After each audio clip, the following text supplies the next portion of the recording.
Greetings. This is Red Pill Awakened. Today we're diving into an intricate topic: the use of personal documents, like birth certificates, in financial strategies involving Treasury Direct Accounts, TDA, UCC filings, and private trusts. This process is surrounded by complex legal and financial elements, so I'll break down the key facts, insights, and cautions to give you clarity and understanding. Let's start with understanding the birth certificate concept.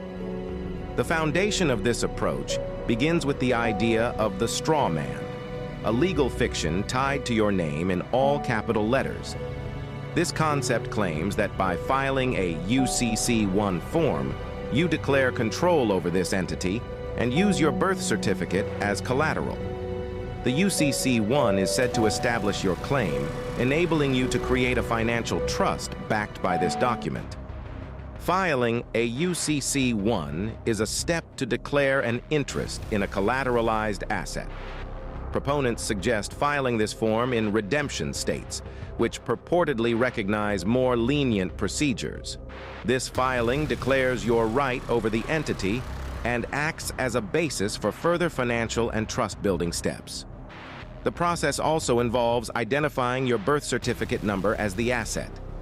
Once the UCC-1 is filed, proponents recommend sending your bond, linked to the birth certificate, to the Secretary of the Treasury to notify them of your claim.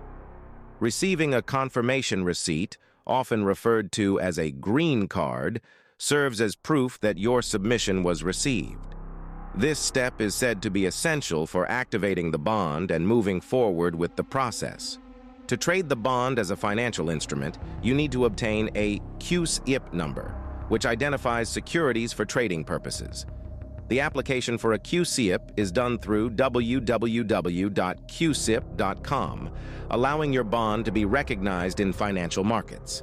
This step adds legitimacy, but also requires a strong understanding of securities laws. Opening specific banking accounts, such as commercial accounts and TDA accounts, is crucial for managing funds and facilitating transactions. The guide often emphasizes working with banks that offer private banking services. The purpose is to create an avenue for accessing funds, settling debts, and conducting other financial activities using the bond. Registering with the Depository Trust Company is another critical step. The DTC manages electronic securities settlements and acts as a transfer agent. Completing this process often requires trust counsel to handle compliance, ensuring that the bond is officially recognized and can be used in commerce. This step legitimizes the bond on trading platforms. Marriage licenses, birth certificates, and other public records can indirectly contribute to state revenue through municipal bonds. Public fees from services and registrations provide revenue streams that states use to back these bonds.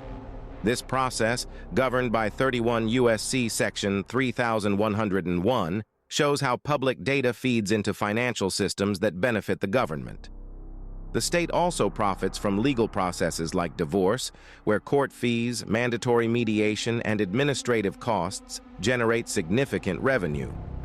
Body versus Connecticut, 401 U.S. 371, 1971, noted that reasonable court fees were permissible, reinforcing the state's ability to profit from such proceedings.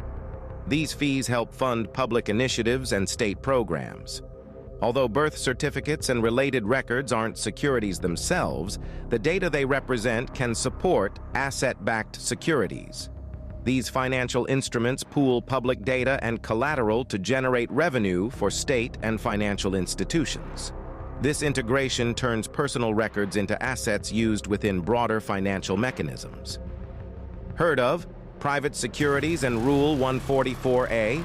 The guide suggests birth certificate bonds can be used to create private securities under Rule 144A, which governs the resale of securities to qualified institutional buyers. This rule is specific to non-public securities and adds another layer of complexity.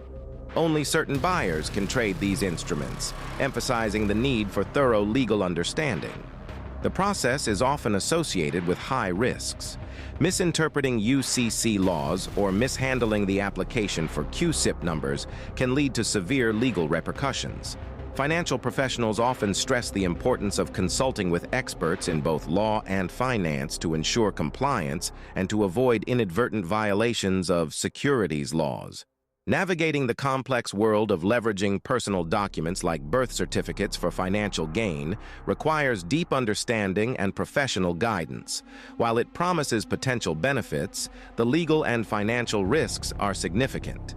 This is Red Pill Awakened, reminding you that knowledge is power. If you're curious about this type of info, I have a $399 package full of this info, videos, courses, PDFs, and more. Until next time.